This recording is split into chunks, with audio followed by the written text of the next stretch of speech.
प्राथमिक शाळा वाघा आपल्या सर्वांचे स्वागत करतो। माझे मित्र विजयराम भाऊ चौधरी यांच्या सहकार्याने आज मी एका नवीन घटकावर व्हिडिओ सादर करत आहे आणि आजचा माझा घटक आहे इयत्ता 6वी विषय गणित त्रिमितीय आकार। तर त्रिमितीय आकारांविषयी विशेष अशी माहिती या व्हिडिओच्या माध्यमातून आपण विद्यार्थ्यांच्या मदतीने जाणून घेणार आहोत। चला व्हिडिओ बघू।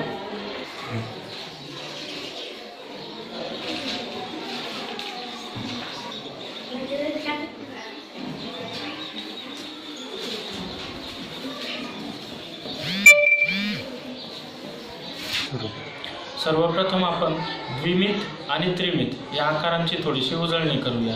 म्हणजे द्विमित कशाला म्हणायचं आणि त्रिमित कशाला म्हणायचं याबद्दल जी माहिती मिळवलेली त्याची आपण थोडक्यात उजळणी करूया।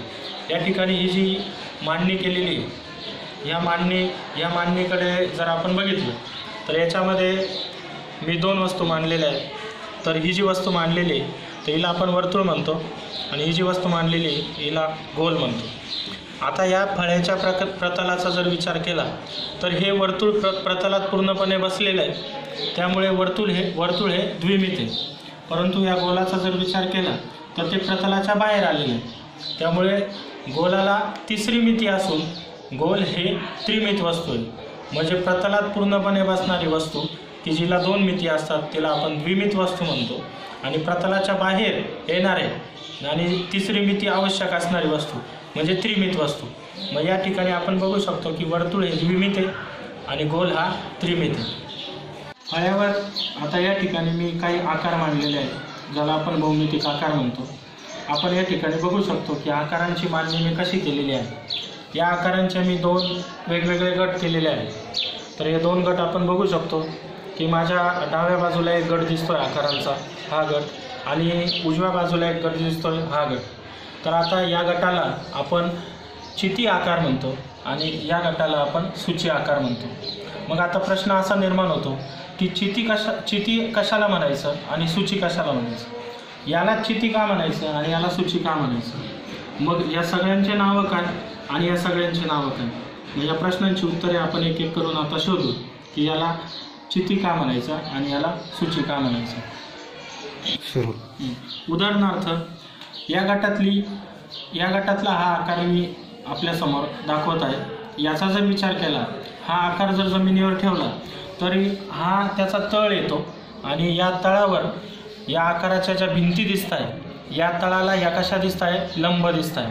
म्हणजे लंब असल्यामुळे त्यांना आपण वरती कितीही वाढवलं तरी त्या भिंती एकमेकींना छेदणार नाही, आणि त्या एकमेकींना छेदणार नाही असे जे आकार आहेत त्या आकारांना आपण म्हणतो चिती आकार।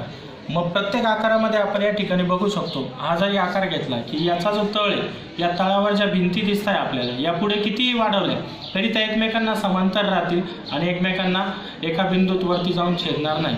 असे जे आकार आपण या गटामध्ये बघतोय की ज्यांच्या भिंती एकमेकांना वरती जाऊन छेदत नाही, भिंती म्हणा किंवा पृष्ठे म्हणा, अशा आकारांना आपण म्हणतोय चिती आकार।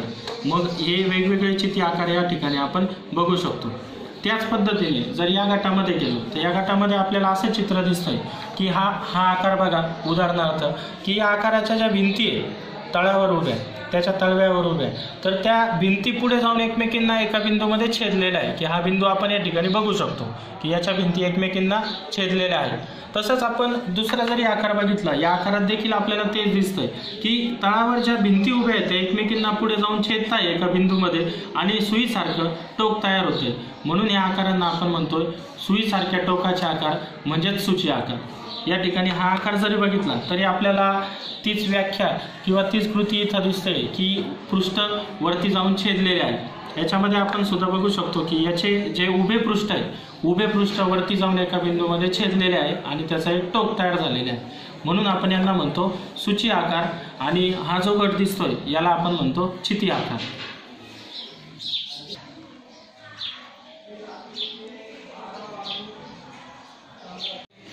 आता या एकेका आकाराची आपण काय करणार आहोत, सविस्तर माहिती घेणार आहोत। म्हणजे या प्रत्येक आकाराचं नाव, त्याच्यानंतर या प्रत्येक आकाराला असणारे पृष्ठ, याच्या असणाऱ्या कडा आणि याचे असणारे शिरोबिंदू किंवा कोपरे याविषयी आपण सविस्तर माहिती या ठिकाणी घेणार आहोत। इथं आपण काही आकारांची काय केलेली मांडणी केलेली आहे।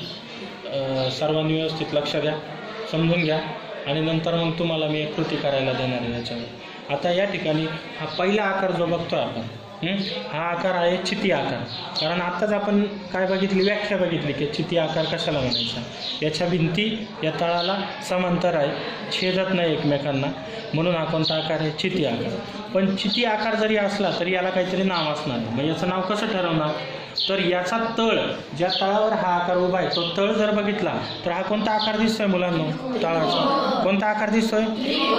आणि या त्रिकोणावर ही चिती उभी आहे, त्रिकोणावर ही चिती उभी असल्यामुळे याला काय म्हणता येईल सांगा बघ, काय म्हणता येईल याला, त्रिकोण चिती किंवा त्रिकोणी चिती. व्हेरी गुड, बरोबर नाव सांगितलं. मग आता याचं जे नाव आहे ते नाव या ठिकाणी आपल्याला लिहायचं आहे ना. याचं नाव आपण ओळखलं, याला काय म्हणतो आपण, त्रिकोणी चिती किंवा त्रिकोण चिती. मग आता याचं नाव या ठिकाणी आपण लिहूया तक्त्यामध्ये, का जो तक्ता आपल्याला त्रिकोण चिती असं नाव आहे याचं. ठीक आहे, बरोबर ओळखलं आपण. आता आपण पुढे जाऊ. आता 2 नंबरला आपल्याला याचे काय शोधायचे, पृष्ठ शोधायचे. आता पृष्ठभाग आपल्याला याचे दिसत आहे, आपण स्पर्श करून हे पृष्ठभाग काय करू शकतो, मोजून सांगू शकतो. आता मी याच्याकडे देतो, मग हा मोजेल पृष्ठभाग आणि सांगेल किती पृष्ठभाग आहे. मोजून दाखव बोटला, मोठ्याने मोज. 5. याने सांगितलं 5 पृष्ठभाग आहे, व्यवस्थित मोजून दाखव. आपण 1 2 3 4 5 पृष्ठभाग आहे. शाबास. करणकडे आपण दिलं तर करणनी याचे पृष्ठभाग किती सांगितले, 5.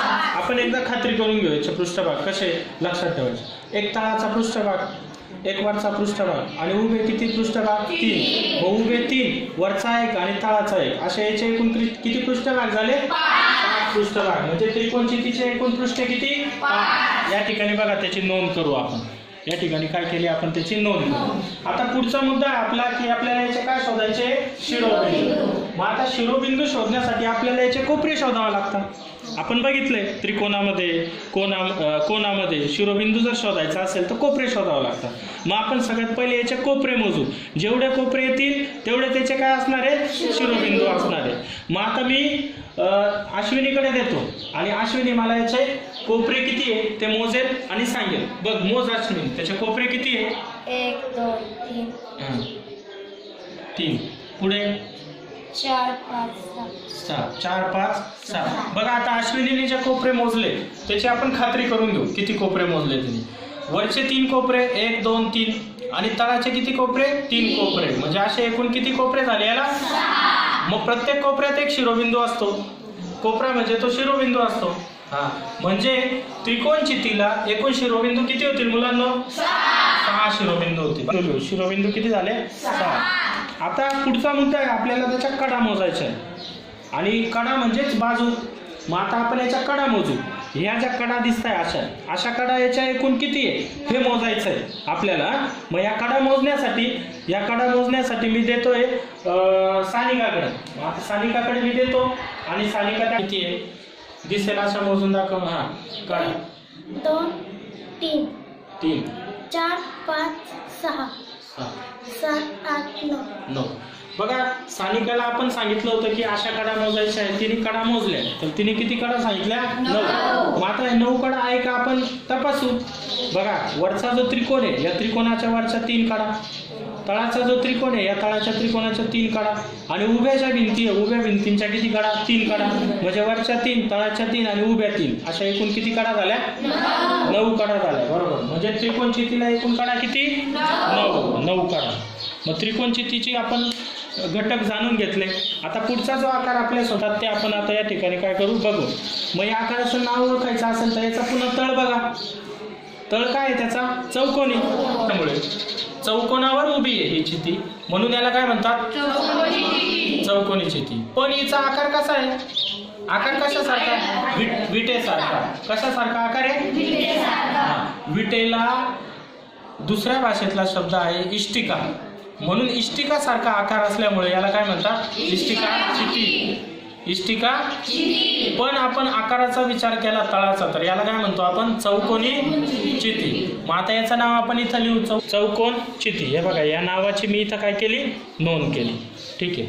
आता पुढे जाऊ. याचे पुन्हा आपल्याला काय करायचे, याच्या आता पृष्ठ मोजण्यासाठी मी साहिलला बोलवतो. साहिल येईल आणि याचे पृष्ठ मोजून दाखवलं आपल्याला. साहिल घे.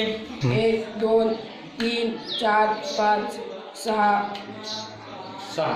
ठीक आहे. साहिलने आपल्याला पृष्ठ मोजून दाखवले. साहिलने किती पृष्ठ एक वरचं पृष्ठ, एक तळाचं पृष्ठ, 2 पृष्ठ झाले. आणि उभ्या किती भिंती दिसत आहे तुम्हाला? 4.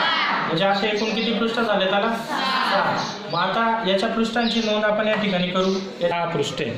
आता पुढचा मुद्दा आहे तो आपला तो शिरोबिंदू. मग आता याचे आपण काय सांगतो की सागर याचे कोपरे मोज आणि सांग मला किती शिरोबिंदू आहे. 1 2 3 4 5 6 7 8 9 10 11 12 13 14. सागरने आपल्याला याचे कोपरे किती सांगितले? 14. पण मला खात्री वाटत नाही याचे कोपरे 14 आहे का नाही. तर आपण खात्री करू किती कोपरे आहेत त्याचे मोजू. हे बघा 1 2 3 4. वरचे किती कोपरे झाले? 4. आणि तळाचे कोपरे मोजू. 1 2 3 4. म्हणजे वरचे 4 कोपरे आणि खालचे 4 कोपरे, असे एकूण किती कोपरे? सागरचं थोडंसं चुकलं निरीक्षण. पण आता सगळ्यांना समजलं का किती कोपरे याचे? मग 8 कोपरे म्हणजे याचे शिरोबिंदू किती झाले? 8. मग आता त्याची नोंद करू. मग इथे नोंद केली बघा त्याचे चौकोनचितीचे शिरोबिंदू किती झाले. त्या कडा स्पर्श करून किती कडा येतात ते आपण काय करू इथं मोजून घेऊ. मग आता मी या कडा मोजण्यासाठी देत आहे सोनालीकडे. सोनाली आहे आणि मोजून दाखव या कडा किती कडा आहे मोजता. 1 2 3 4 5 6 7 8 9 10 11 12. सोनालीने मोजलेले 12 कडा. तर आपण परत एकदा खात्री करून घेऊ. वरचा जो चौकोन आहे त्या चौकोनाच्या 4 कडा, खालचा जो चौकोन आहे त्याच्या 4 कडा, बरोबर. आणि उभ्या 1 2 3 4 कडा म्हणजे एकूण कडा किती झाल्या? 12 कडा झाल्या. मग त्याची नोंद आता या ठिकाणी कर. बघा त्याची नोंद इथं करतो. चौकोन चितीला एकूण कडा किती झाल्या? 12. आता पुढचा हा आकार बघू. या आकाराचं नाव आपल्याला जर शोधायचं असेल तर याचा तळ बघावा लागेल. याचा तळ जर बघितला तर कोणता आकार दिसतोय मुलांना? कोणता आकार दिसतोय? षटकोन. आणि षटकोनावर उभी असणारी ही चिती आहे म्हणून हिला काय म्हणतात? षटकोन चिती. बरोबर. तिच्या नावाची मी इथं नोंद करतो बघा.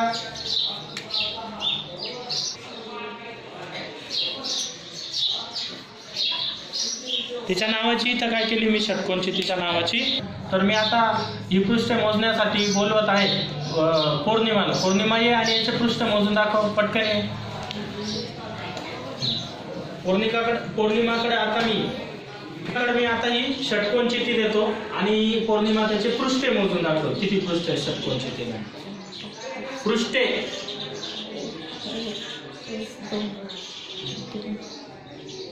1 2 3 4 5 6 7 8.